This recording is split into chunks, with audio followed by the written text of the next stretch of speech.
ఎంతో కమ్మగా రుచికరంగా ఉండే తోటకూర ఒక్కసారి తిన్నామంటే మళ్ళీ మళ్ళీ కావాలనిపిస్తుందండి. అంత అద్భుతమైన రుచి ఉంటుంది. చాలా సూపర్ టేస్ట్ కూడా బాగుంటుంది. రొట్టెతో తిన్నా, అన్నంతో తిన్నా, చపాతీతో తిన్నా చాలా అద్భుతమైన రుచి అయితే ఉంటుంది. ఆరోగ్యానికి కూడా చాలా మంచిది.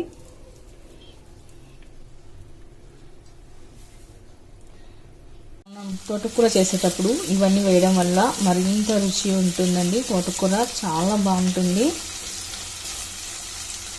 ఎన్నో అద్భుతమైన పోషకాలు ఉండే తోటకూరలో ఇది కంటి చూపుకి, ఎముకల బలానికి, రక్తహీనతతో బాధపడే వాళ్ళకి ఐరన్ పుష్కలంగా బాగుంటుందండి. అలాగే కాల్షియం కూడా ఎక్కువ మోతాదులో ఉంటుంది. ఆరోగ్యానికి కూడా చాలా మంచిది. ఈ కర్రీ చేసుకోవడం చాలా సింపుల్, చాలా ఈజీ అండి. అయితే నేను ఇందులో ఏమేమి వేసాను, ఎలా చేశాను అనేది వీడియో ఎక్కడ స్కిప్ చేయకుండా చివరి వరకు అయితే చూడండి. హలో అండి, వెల్కమ్ టు మై మంటో కిచెన్. ఇవాళ మనము తోటకూర చేసుకుందాము. తోటకూర చేసుకోవడానికి ఇక్కడ నేను ముందుగానే తోటకూర తీసుకొని క్లీన్ చేసి కడిగి ఇలా అంతా ఒక జాలి గంపలో పెట్టుకొని ఆరబెట్టుకున్నాను. ఆ తర్వాత 3 పెద్ద సైజు ఆనియన్ అయితే తీసుకున్నాను. ఇప్పుడు సన్నగా కట్ చేసి పెట్టుకుందాము. ఇలా ఉల్లిపాయలన్నీ సన్నగా కట్ చేసి పెట్టుకున్న తర్వాత తోటకూరను కూడా కట్ చేసి పెట్టుకోవాలి. ఇప్పుడు తోటకూరను కూడా ఇలా కట్ చేసి పెట్టుకున్న తర్వాత ఇప్పుడు కడాయి పెట్టుకొని అందులో 2 టేబుల్ స్పూన్ల వరకు అయితే ఆయిల్ వేసుకోవాలి. ఆయిల్ హీట్ అయిన తర్వాత మినపగుళ్ళు వేసుకోవాలి. ఆ తర్వాత జీలకర్ర కాస్త దూరగా అయ్యే వరకు వేయించుకోవాలి. మినపగుళ్ళు కలర్ మారే వరకు కలుపుకొని పెట్టుకోవాలి. ఆ తర్వాత కట్ చేసి పెట్టుకున్న ఉల్లిపాయ ముక్కలు, కరివేపాకు, ఇప్పుడు ఉల్లిపాయ ముక్కలు కాస్త దగ్గర పడే వరకు కలుపుకొని పెట్టుకోవాలి.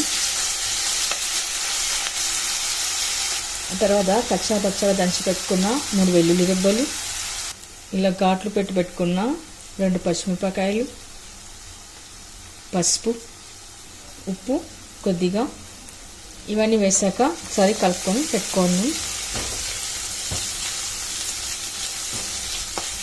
ఇప్పుడు ఆనియన్ కాస్త ఎర్రబడాలి.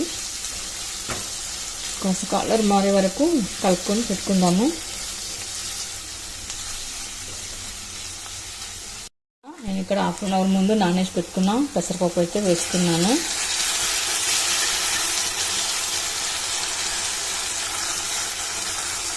పెసరపప్పులోని ఇప్పుడు పచ్చివాసన పోయే వరకు కలుపుకొని పెట్టుకోవాలి. మీకు ఇష్టమైతే జీడిపప్పు కూడా వేసుకోవచ్చండి, బాగుంటుంది.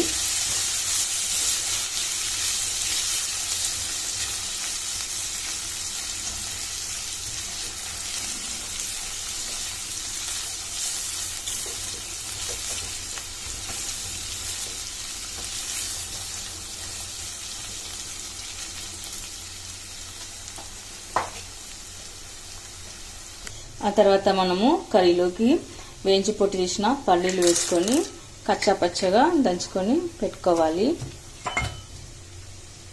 చూడండి, ఇలా కచ్చాపచ్చగా దంచుకొని పెట్టుకోవాలి. ఆ తర్వాత మనం ఇందులోకి వేసుకోవాలి. ఇలా వేయడం వలన మనం తినేటప్పుడు నోటికి పలుపుగా తగులుతుంది. టేస్ట్ మాత్రం బాగుంటుంది. పల్లీలు వేయలేని వాళ్ళు జీడిపప్పు, క్యాష్యూ నట్స్ కూడా వేసుకోవచ్చు. ఇలా ముక్కలుగా చేసుకొని వేసుకోవచ్చు, లేదా పల్లీలైనా వేసుకోవచ్చు. ఆ తర్వాత ఇలాంతా కలిపి పెట్టుకున్న తర్వాత మనం క్లీన్ చేసి కట్ చేసి పెట్టుకున్న తోటకూరను కూడా వేసుకుందాము. తోటకూరలో చాలా రకాలు ఉంటాయండి. నేను ఇక్కడ చిన్న సైజు వచ్చినది తీసుకున్నాను. ఇప్పుడు కర్రీ ఆకు మొత్తం బాగా కలుపుకొని పెట్టుకోవాలి. ఇలాంతా కలిపి పెట్టుకున్న తర్వాత మనం వాటర్ ఏమి వేయాల్సిన అవసరం లేదండి. అడుగంటకుండా కలుపుతూ ఉంటే సరిపోతుంది. ఈ ఆకు పైన, ఈ కర్రీ పైన మనం మూత కూడా పెట్టాల్సిన అవసరం లేదు. మూత పెట్టేస్తే మరి మెత్తగా ముద్ద అవుతుంది. మనకు తోటకూర బాగా పొడి పొడిగా రావాలంటే ఇలా వాటర్ వేయకుండా మూత పెట్టకుండానే చేసుకోవాలి. మీకు తడి కావాలంటే ఒక టమాటా వేసుకోవచ్చండి. టమాటా వేసుకొని మూత పెట్టేసుకొని కూడా చేసుకోవచ్చు. కానీ తోటకూరకి ఇలా చేస్తేనే బాగుంటుంది. ఇందులోనే అధిక మోతాదులో కాల్షియం, ఐరన్ ఉంటాయండి. కంటి చూపు కూడా చాలా మంచిది. ఎముకల బలానికి కూడా, ఎముకలు దృఢంగా ఉండడానికి కూడా మనకు తోటకూర బాగా ఉపయోగపడుతుంది. ఇలాంతా కలిపి పెట్టుకున్న తర్వాత మనం తినే కారాన్ని బట్టి కారం వేసుకోవాలి.